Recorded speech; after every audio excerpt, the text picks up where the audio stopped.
여러분은 언제 평안하신지, 언제 평화를 느끼시는지 좀 궁금합니다. 네, 저 같은 경우는 밥을 먹고 약간 그 졸린 기운이 몰려올 때 아무런 해야 할 일 이렇게 다 마치고 몰려오는 그 졸린 기운에 이렇게 그냥 누워 있으면 그게 좀 평화롭게 느껴지더라고요. 되게 좀 하찮게 느껴지죠. 언제 평안을 좀 느끼시나요? 저는 이런 걸 느껴본 지는 사실 고등학교 때 처음 느껴봤어요. 뭔가를 이제 막 열심히 수험 준비를 거의 다 마치고 나서 이제 이 정도면은 이제 합격하겠다라고 생각하는 그때에 그 방학 때에 그때가 좀 무더운 날이었는데 점심을 먹고 이제 누웠는데 참 그게 평화롭더라고요. 그때 당시에 집 앞에는 이제 산이 있었고 했기 때문에 산이 가까웠기 때문에 모기가 아니라 매미죠. 매미 우는 소리에 이제 바람에 이렇게 흩날리는 그런 나뭇결 소리에 선풍기를 틀어놓고 그렇게 있었던 기억이 납니다. 그때 참 평화롭다라는 걸 좀 느꼈어요. 예, 그래서 이제 그 잘못 들인 그 평화 습관으로 이제 먹고 자주 누워 있는 우를 범하는데 예수님을 믿게 되면서 예수님을 만나면서 사실은 저에게도 그런 여유가 있었던 게 아닌가 좀 이런 생각을 해봅니다.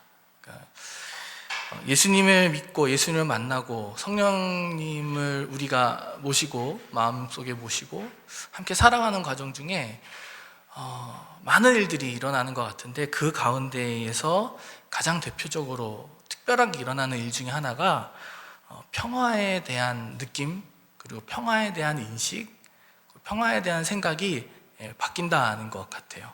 어떤 사람은 저처럼 평화를 느끼면서 평안함을 느끼면서 평화에 대해서 좀 생각하기도 하고 어떤 사람은 책을 통해서 또 어떤 사람은 정말 말씀 가운데 누군가의 말씀 선포의 얘기를 듣고 또 누군가 평화를 위해 열심히 수고하는 사람을 보면서 만나면서 이렇게 여러 가지 삶 가운데 그런 순간들이 있는 것 같습니다. 하루 또는 일주일을 좀 되돌아서 한번 생각해 보시길 바랍니다. 본인이 스스로가 좀 평안하다고 느낀 때는 언제이신가요? 대부분의 사람들은 어쩌면 잠자리에 누울 때일 것 같아요. 그런데 어떤 사람은 또 그 잠자리에 눕는 순간마저도 좀 평안하게 맞이하는 게 아니라 내일 할 일 때문에 알람을 맞춰놓고 이때는 꼭 일어나야 돼. 새벽 몇 시에는 꼭 일어나서 마저 못했던 일을 해야지. 이런 마음으로 좀 잘 수도 있을 것 같아요. 잠자리에 누워서 오늘 진짜 잘 살았어. 진짜 오늘 보람되고 정말 충만한 하루를 보냈어. 라고 생각하면서 하루를 되짚어보는 사람은 과연 지금 이 현대를 살아가는 현대인들 중에 그리고 0세부터 80세 정도까지를 좀 끊어서 본다면 몇이나 될까요? 한국 사회만을 따져봤을 때는 그렇게 많은 숫자가 나오진 않을 것 같습니다. 우리는 매일 더 바쁘게 살아가고 매일 더 뭔가에 매달리고 살아가게끔 자꾸만 사회가 이 세상에 무언가가 우리를 자꾸 내모는 듯한 느낌을 받기 때문이죠. 저만 해도 그렇습니다. 아까 제가 서두에 꺼냈던 그 이야기를 요즘 고등학생 친구들에게, 중학생 친구들에게 꺼낸다면 저를 되게 좀 이상하게 볼 것 같아요. 고등학생인데 밥을 먹고 누워있는다고? 공부 안 하고 누워있는다고? 그게 가능한가? 이런 생각들을 하며 저를 쳐다볼 것 같습니다. 우리는 쉽게 예상할 수 있죠. 그러니까 눕는 순간까지도 알람 시계를 맞춰놓고 긴장하면서 자야 된다라는 생각에 그냥 잠깐 눈을 붙이고 자는 사람과 눕는 그 순간에 오늘 진짜 보람되고 충만하게 살았어라고 하며 생각하며 눈을 감는 사람이 느끼는 평안함의 어떠한 차원과 심도와 그 크기는 확연히 다를 거라는 걸 우리는 쉽게 예상할 수 있습니다.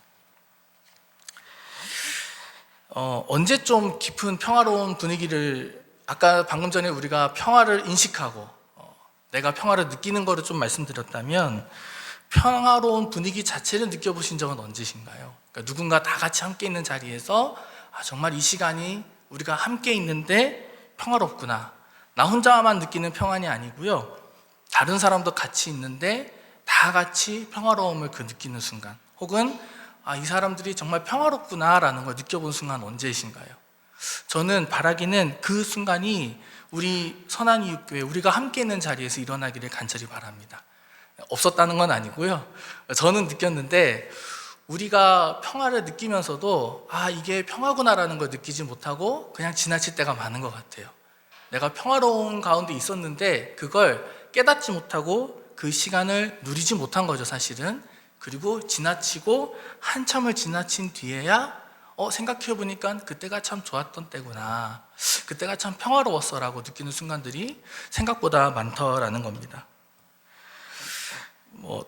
제가 좀 평화로운 분위기를 느껴본 적이 있는데요, 결혼하고 얼마 되지 않아서입니다. 결혼을 맞이하고 이제 처음 맞이한 명절이에요. 그 전에도 명절 때 좀 제 아내, 그러니까 장모님 댁에 제가 인사를 가긴 했어요. 그런데 결혼하고 맞이한 첫 명절이니까 좀 제가 마음가짐이 좀 달라지더라고요.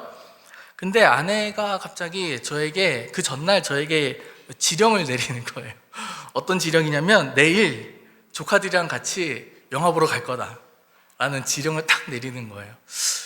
저는 그냥 그런가 보다, 어차피 명절 때 저는 할 일 없었고 그냥 그 장모님 댁에 갔다 오는 딱 그 스케줄만 있었기 때문에 나름대로 영화는 뭘 볼 것인지, 또 영화를 보고 난 다음에 그냥 돌아오기는 좀 심심해서 그 근처에 있는 상암 월드컵 경기장도 가고 연도 날려볼까 막 이런 계획을 세웠어요. 그리고 명절 때가 되었고 그 다음날 이제 다 같이 점심을 먹고 이제 저랑 제 아내가 조카들을 데리고 이제 상암 월드컵 경기장을 간 겁니다. 저는 그냥 갔다 온 거예요. 그리고 저도 나름대로 계획이 있었어요. 무슨 계획이냐면, 이 조카들이 얼마나 귀엽습니까? 그때 참 너무, 지금도 귀엽지만 그때도 귀여웠어요. 심지어 그 조카들 중에 2명은 제가 결혼할 때 그 뭐라 그러죠? 앞에 앞서서 이렇게 나오는 친구들, 꼭 화동, 그 화동으로 이제 제 결혼식에 아주 큰 이벤트를 만들어준 친구였단 말이죠. 제가 막 잘해주고 싶은 마음에 정말 재밌게 놀았어요. 지금 해보라고 그러면 그렇게 못할 것 같아요. 아이스크림도 막 사주고 이것저것 다 놀았습니다. 연날리기까지 다 하고 사진도 찍고, 그리고 막 전기 전동카 이런 것도 막 타고 이제 돌아왔어요. 근데 그때 알겠더라고요. 돌아오고 나서 다녀왔습니다라고 이 장모님 댁 문을 탁 여는 순간 그곳에 평화가 있었구나라는 걸 알겠더라고요. 저희 형님 그리고 형수님 다 이 모든 분들이 저와 제 아내가 조카들을 데리고 막 밖에서 노는 동안 그 집에서 아주 깊은 평안을 누리고 계셨더라고요. 아주 평화로운 그 분위기를 제가 맞이했던 생각이 났습니다. 그리고 그때 알았어요. 뭐냐면 이게 우리 짝꿍 제 아내의 계획 중에 하나였구나.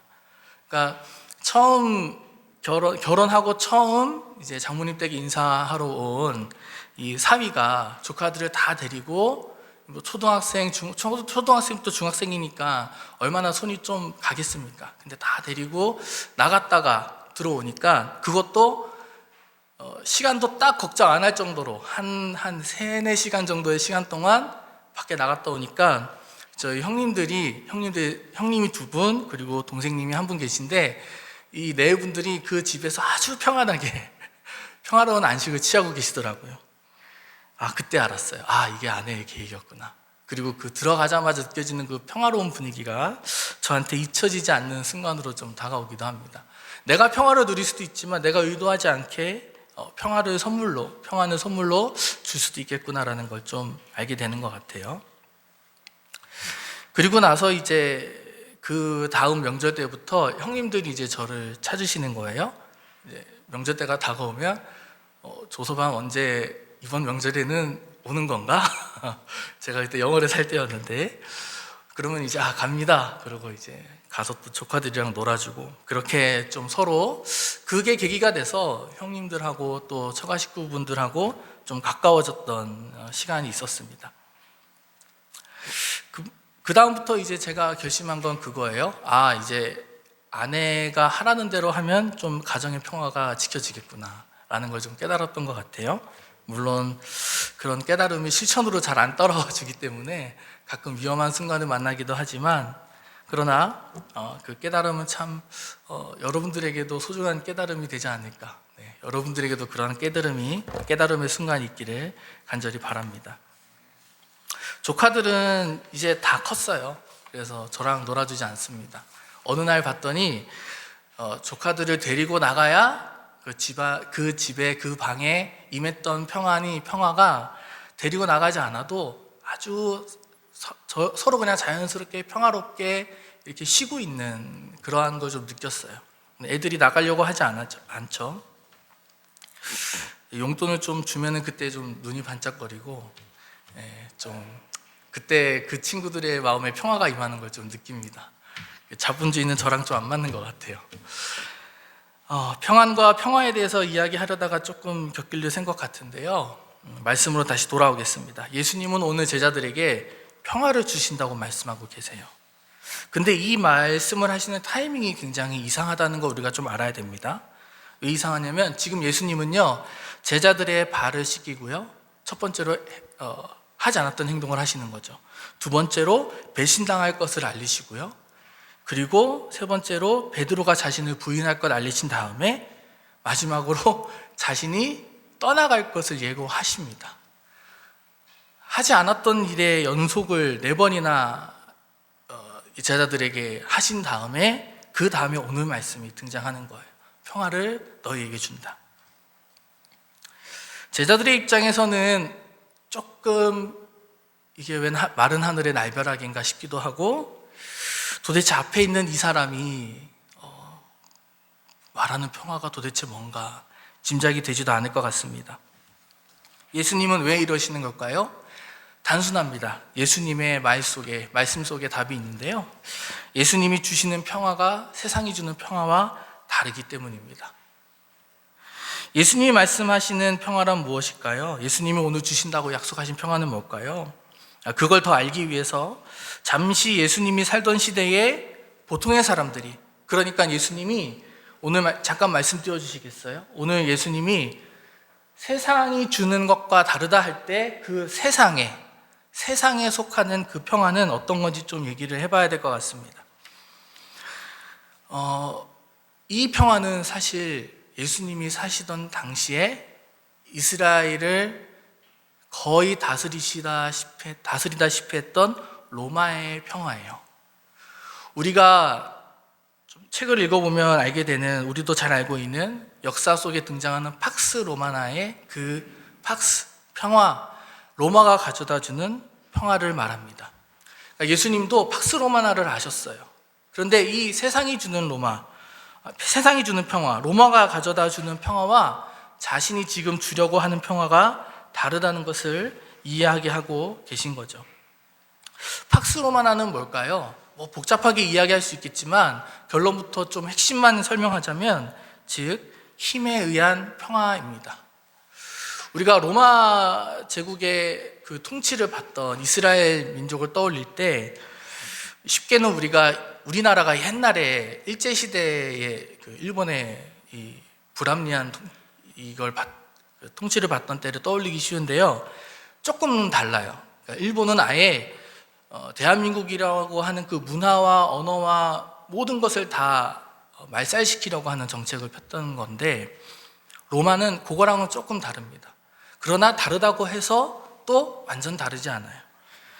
아무리 다른 나라의 문화를 존중하고 그들이 다른 신도 있다고 하는 다신교 사상을 믿고, 그래서 이스라엘 사람들의 그 유일신 사상을 존중했다 하더라도 어떠한 일정한 선, 그러니까 로마라고 하는 제국의 요구에 순응하지 않을 때, 예를 들면 세금을 내지 않는다거나, 그리고 전쟁이 났을 때에 징집에 거부한다거나, 이러한 행동을 했을 때에는 어김없이 그 로마의 강력한 군사력으로 평화를 이룩했습니다. 그래서 팍스 로마나라고 할 때 우리가 오해 안 해야 되는 것이 하나가 뭐냐면, 군사력으로 이룩하는 평화를 꼭 기억해야 돼요. 그 로마라고 하는 틀 안에 있는 사람들에게는 주어지는 평화지만, 그러나 그 틀을 조금이라도 벗어나거나 속하지 않으려고 하는 시도를 했을 때에는 어김없이 물리력이 가해지는 것, 그것이 팍스 로마나의 실체였습니다. 그러면 예수님의 평화는 어떤 것이었을까요? 네. 우선은 예수님의 평화가 무엇인지 알기 위해 요거를 좀 알아야 될 것 같습니다. 평화란 참 깨지기 쉽다는 걸 말이죠. 여러분, 평화가 참 깨지기 쉽다는 것에 동의하십니까? 동의하시나요? 네, 평화가 너무나 손쉽게 깨져보신 적 있으신가요? 네, 저도 그런 경험이 여러 번 있어요. 말 한마디 잘못했다가 상대방이 저에게 격양된 반응을 보이고 화를 내거나 할 때, 정말 아무 일 없이 아내랑 같이 운전하면서 목적지를 향해 가다가 뭘 하나 잘못 말을 하는 바람에 또 그 분위기가, 평화로운 분위기가 확 깨지는 그런 일들. 직장 생활을 하다가 내가 놓쳤던 뭔가 작은 사소한 하나가 있었는데, 그 사소한 하나의 일로 상사나 동료가, 우리가 동료로서 같이 좀 공유하고 있었다라고 생각했던 평화가 깨지는 순간들, 아마 누구나 좀 다 있었을 것 같습니다.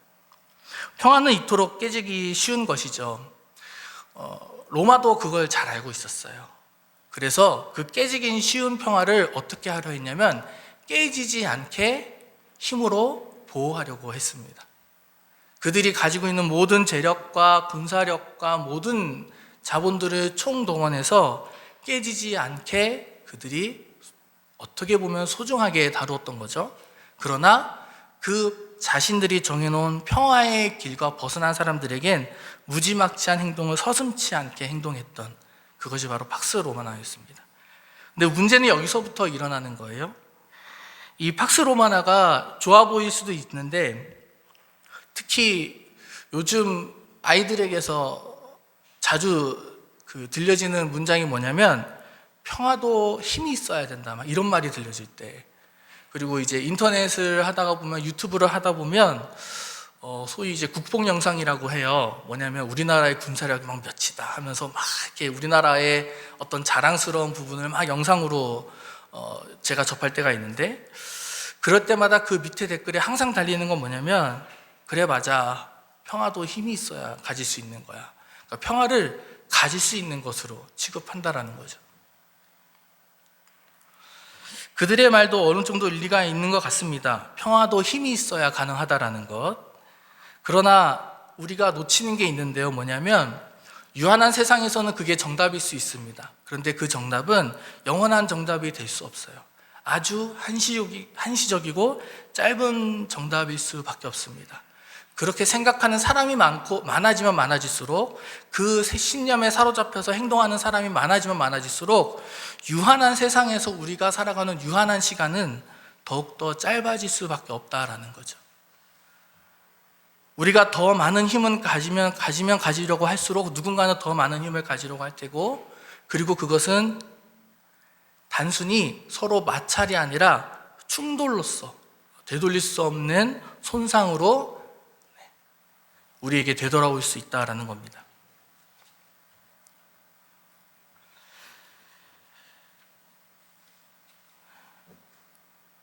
왜 그런 걸까요?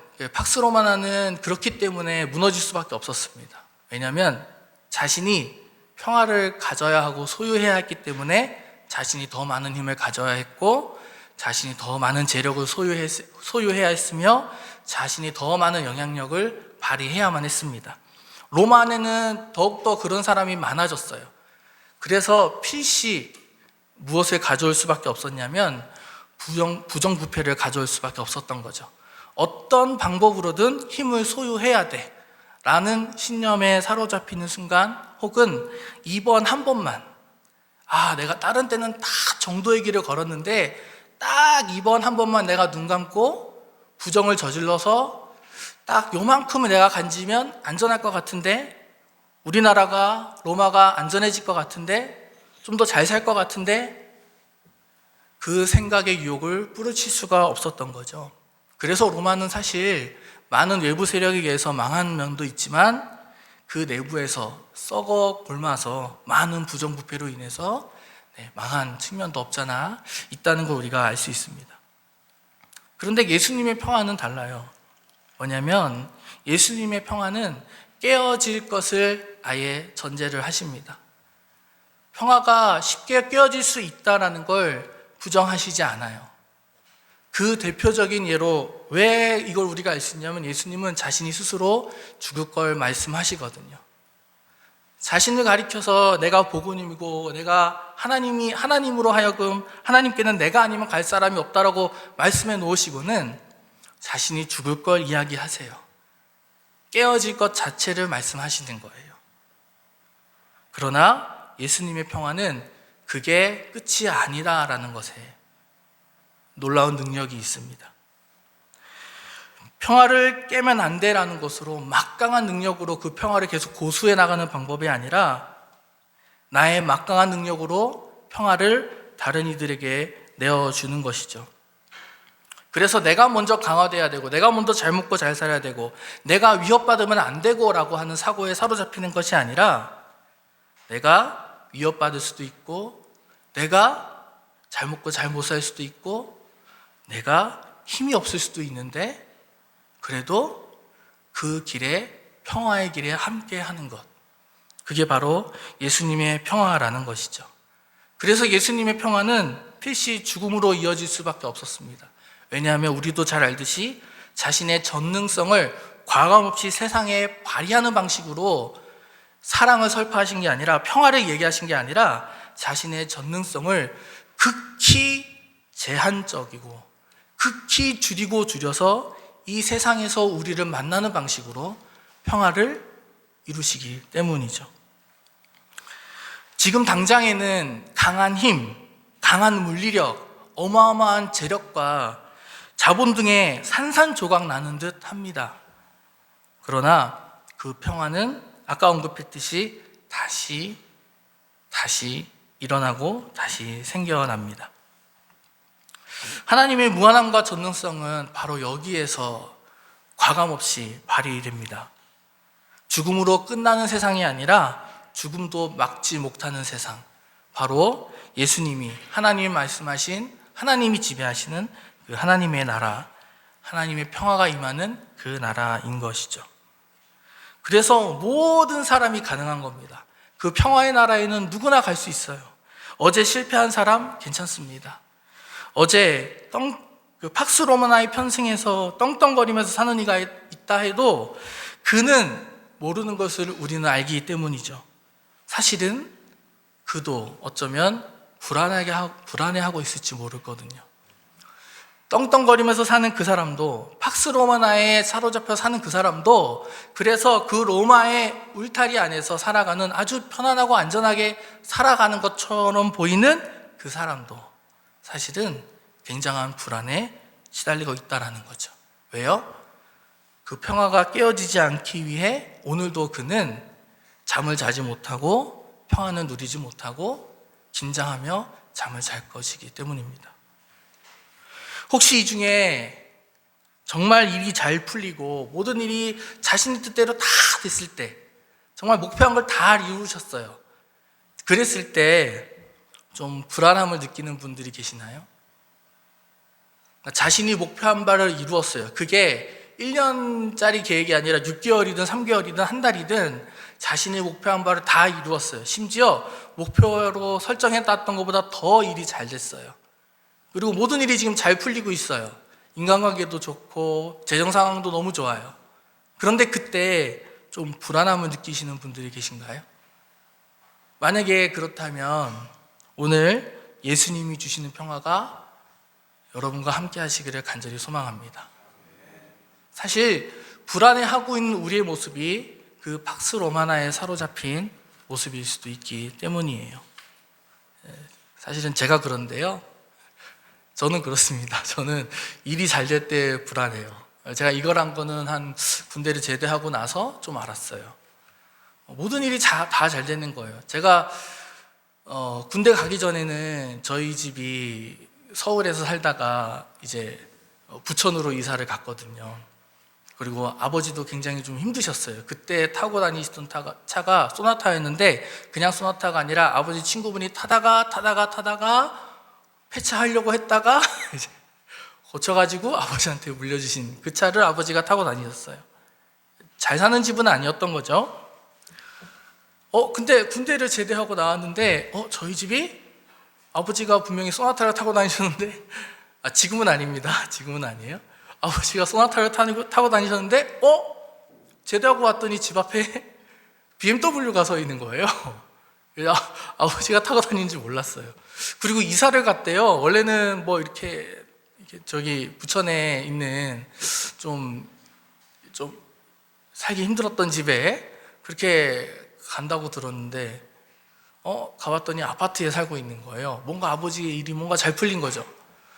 내일도 아닌데 괜히 마음이 좋더라고요. 그리고 또 제가 하는 일마다 뭔가 다 잘 되기 시작했습니다. 그때쯤 해서. 네, 그때 이제 저희 아내를 만났고요. 복학하고 공부를 하는데 공부가 너무 재밌고 아무튼 뭐 하는 일마다 다 잘 돼요. 그런데 스멀스멀 뭘 느끼냐면 제가 불안함을 느끼더라고요. 불안해서 잠이 안 와요. 이게 왜 그런가 했어요. 처음에는 그냥 내가 할 일이 있어서, 내가 뭔가 과제가 있어서, 그리고 학교에서 뭔가 학교에서 이 학업에 뒤처지지 않기 위해서 내가 더 노력해야 된다라고 생각하기 때문에 그런 줄 알았어요. 근데 그게 아니더라고요. 모든 게 잘 되는데 자꾸 불안한 거예요. 조금 시간이 지난 다음에 알았어요. 나는 어느덧 뭔가 일이 잘 풀리면 편안한 사람이 아니라 일이 잘 안 풀려야 나는 편안한 사람이구나. 저도 모르게 제 속에 어떠한 내가 있냐면 그래, 너는 그거밖에 안 되는 인간이야. 너는 그렇게 살 수밖에 없는 운명이야. 너는 그렇게 되는 게 당연해. 일이 잘 안 되는 게 당연해. 왜냐면 너는 그렇기 때문이야. 너의 운명은 그거기 때문이야. 라고 하는 뭔가 뒤틀린 신념이 제 안에 자리 잡고 있는 걸 느꼈어요. 어느 날 자는데 꿈을 꿨어요. 그런데 정말 어떤 한 아이가 서 있는데 바늘로 찔러도 눈물 하나 꿈쩍하지 않을 것 같은 정말 무서운 무표정한 아이가 어떤 집 앞에 이렇게 서 있는 거예요. 근데 제가 그 꿈을 꾸는 순간 그 아이가 누군지 알았어요. 바로 저였던 거예요. 그때 만났던 그 아이가 어떤 일을 경험했던 아이였냐면 부모님이 이제 이혼까지는 아니고 헤어지셨어요. 그래서 서울에 올라와서 할머니와 막 살고 있었어요. 근데 어느 날 어머님이 다시 돌아오신 거예요. 얼마나 기뻤을까요? 그 기분이. 엄마가 다시 아빠랑 같이 살고 있는 그 모습이 얼마나 좋았을까요? 그리고 정말 기뻤겠죠? 자신이 뭔가 앞으로 일이 잘 될 거다라고 하는 예감도 가졌겠죠? 그런데 다시 어느 날 이제는 어머니와 아버지가 다시 완전히 깨어져 버린 거예요. 그 일을 경험했던 그 일이 저도 몰랐지만 저에게 그러한 신념을 심어줬던 거죠. 내가 뭔가 일이 잘 될 것 같았지만 잘 안 될 때 어떠한 그 어린 나이의 감수성과 그리고 그때 느꼈던 충격으로 인해서 나는 이렇게 될 수밖에 없는 운명인가 보다. 이게 내가 받아들여야 하는 운명인가 보다. 좀 그렇게 생각하고 저도 모르게 꽤 오랜 시간을 살았던 거죠. 여러분들은 어떠신지 모르겠습니다. 그리고 가끔 그런 분들을 만나실 수도 있어요. 만약에 그런 분들을 만나신다면 꼭 얘기해 주시길 바랍니다. 예수님의 평화가 당신에게 있다고 말이죠.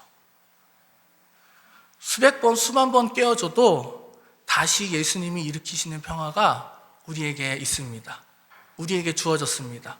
심지어 그 평화는요, 누군가 주어야만 우리에게 주어지는 것이 아니라 내가 가져야만, 소유해야만 내가 느낄 수 있는 것이 아니고요, 이미 주셨기 때문에 언제 어디서든지 우리가 누릴 수 있는 거예요.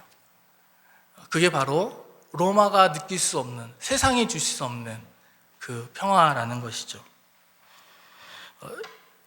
이게 한 번에 바뀌지는 않습니다. 제가 그 일을 경험한 다음에, 알고 난 다음에 깨달았더라도 이걸 체화시키는 건 굉장히 좀 어려운 일이더라고요. 그래서 가끔 뭔가 일이 잘 풀릴 때 저도 좀 불안해요. 근데 그럴 때마다 저는 오늘 말씀을 떠올립니다. 아, 예수님이 내게 평화를 주셨지. 성령님이 나에게 계시지. 성령님이 나를 인도하고 계시지. 저에게도 임했던 그 평화가 여러분들에게도 임하길 바랍니다. 일이 잘 안 풀릴 때 불안해, 너무나 뭔가 손에 잡히지도 않고 잠도 오지 않고 알 수 없는 불안에 그 다음을 아예 생각조차 못할 때, 혹은 모든 것을 포기하고 싶을 때, 그때 오늘 예수님이 말씀하시는 평화, 세상이 꿈꿀 수도 없고 세상이 알려줄 수도 없는 세상과 다른 평화, 그 평화를 누리고 살아가시는 저 여러분들이 되기를 간절히 주님의 이름으로 소망하고 축복합니다. 기도하겠습니다.